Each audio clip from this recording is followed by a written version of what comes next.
A história das raposas e as uvas. Era um fim de tarde quente no interior da Grécia Antiga. O sol, cansado de iluminar o dia, já se escondia atrás das colinas, tingindo o céu de laranja e violeta.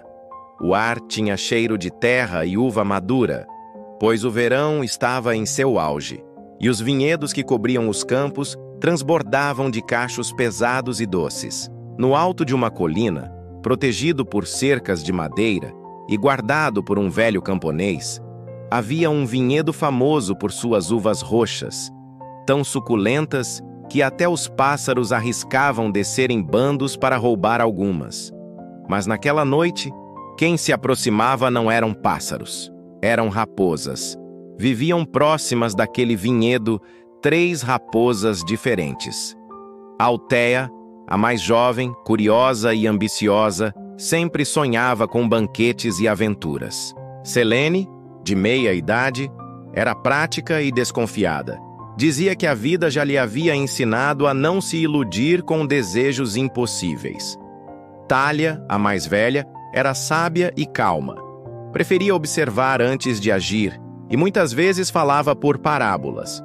Naquela tarde, o cheiro das uvas chegou até suas tocas. Alteia foi a primeira a levantar as orelhas. "Vocês sentem? O perfume das uvas maduras!" exclamou. Selene balançou o rabo. "Sinto sim, mas o vinhedo está cercado. Não é fácil entrar."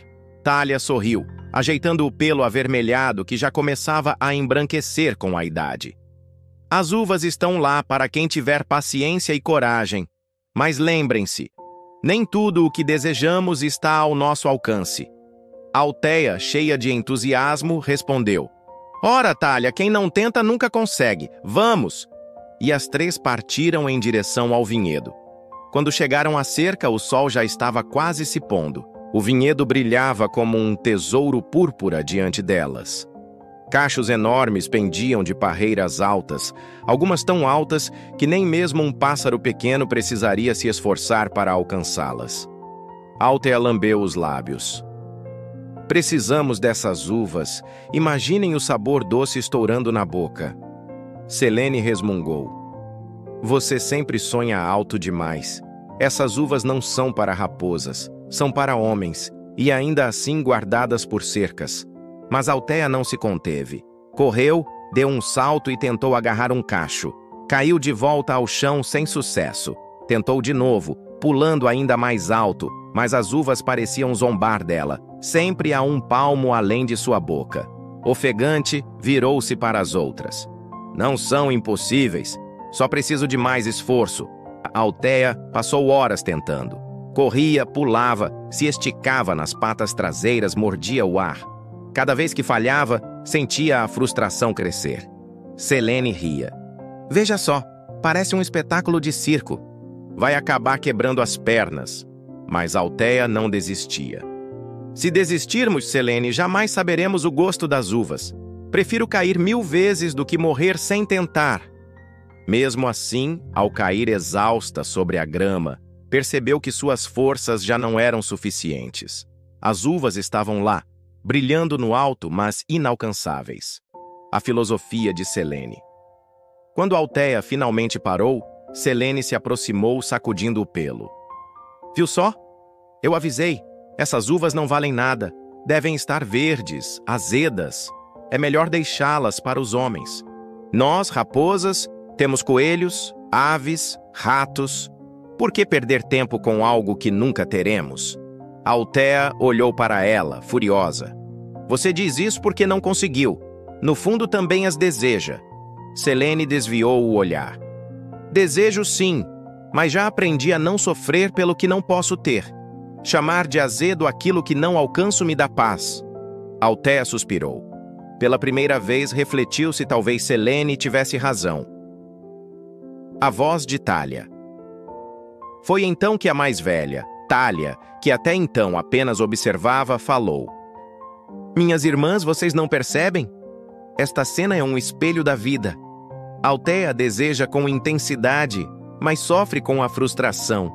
Selene disfarça o desejo chamando-o de inútil, mas no fundo também sofre, pois se conforma.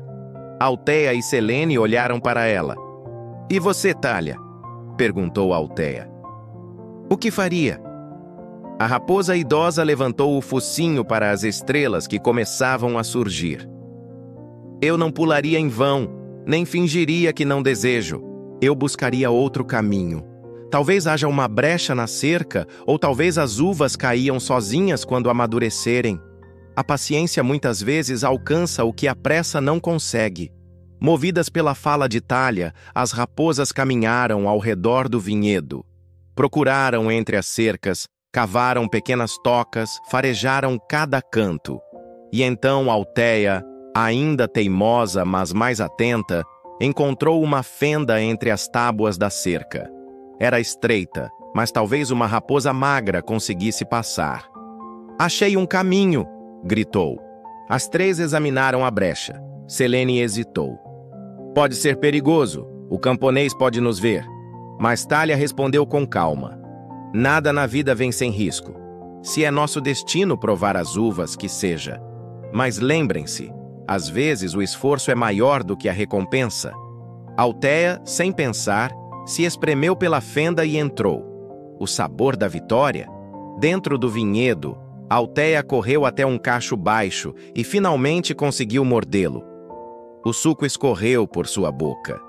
Mas, para sua surpresa, as uvas ainda estavam verdes, amargas. Cuspiu no chão. Não pode ser! Passei horas tentando por isso! Selene, do lado de fora, gargalhou. Eu não disse? Estavam verdes! Thalia apenas observava. Althea insistiu, mordendo outro cacho mais maduro, mais alto. Esse sim estava doce e delicioso. Seus olhos brilharam. Ah, agora sim. Essas uvas são as mais doces que já provei. Selene parou de rir. Sua boca se encheu de água, mas ela manteve a pose. Bah, doce ou não, ainda não valem o esforço. Althea comeu até se fartar, feliz por ter vencido o desafio. Selene, por orgulho, recusou-se a entrar, preferindo manter sua narrativa de que as uvas eram inúteis. No fundo, porém, sentiu-se corroída pela inveja. Thalia entrou calmamente, experimentou algumas uvas e depois saiu tranquila. Vejam, minhas irmãs, disse ela. Não há mal em desejar, nem em tentar. Mas também não há vergonha em desistir, se o esforço não vale a pena. O problema é negar a verdade. Quem diz que as uvas são azedas só porque não as alcançou mente para si mesmo. Na manhã seguinte, o camponês encontrou as marcas das raposas. Reforçou a cerca, tornando ainda mais difícil entrar. Althea, já satisfeita da noite anterior, não se importou. Tinha aprendido que a perseverança traz frutos. Selene, ao ver a cerca reforçada, disse: melhor assim. Assim não sofro mais com desejos impossíveis. Mas em seus olhos havia tristeza. Thalia, por sua vez, sorriu. A vida é como este vinhedo. O que não conseguimos hoje, talvez consigamos amanhã. Mas nunca devemos deixar que a frustração nos faça mentir para nós mesmas. E assim nasceu a fábula das raposas e as uvas. Althea representa a persistência, que muitas vezes alcança o desejado, mas também precisa aprender a lidar com a frustração. Selene representa o auto-engano.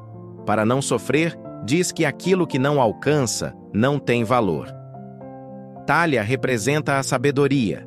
Não nega o desejo, mas também não se deixa escravizar por ele. Espera, procura caminhos alternativos, entende que o tempo também é um mestre. A moral não é apenas desprezamos o que não podemos alcançar. É também, cada ser lida de forma diferente com seus desejos e limites, e a verdade nunca deve ser escondida atrás de desculpas. Meses depois, quando o outono chegou, muitas uvas caíram sozinhas no chão do vinhedo. O camponês colheu a maior parte, mas várias ficaram espalhadas. Selene, que havia zombado tanto, correu e as comeu avidamente. Althea riu dela. Ora, veja só! Não eram azedas, afinal! Selene, envergonhada, não respondeu. Thalia apenas sorriu e concluiu. Cada uva tem seu tempo. O segredo da vida não é apenas desejar, mas saber quando agir, quando esperar e quando aceitar, E assim, naquela colina banhada pelo sol da Grécia, a fábula das raposas e as uvas se transformou em uma lição eterna sobre desejo, esforço, frustração e verdade.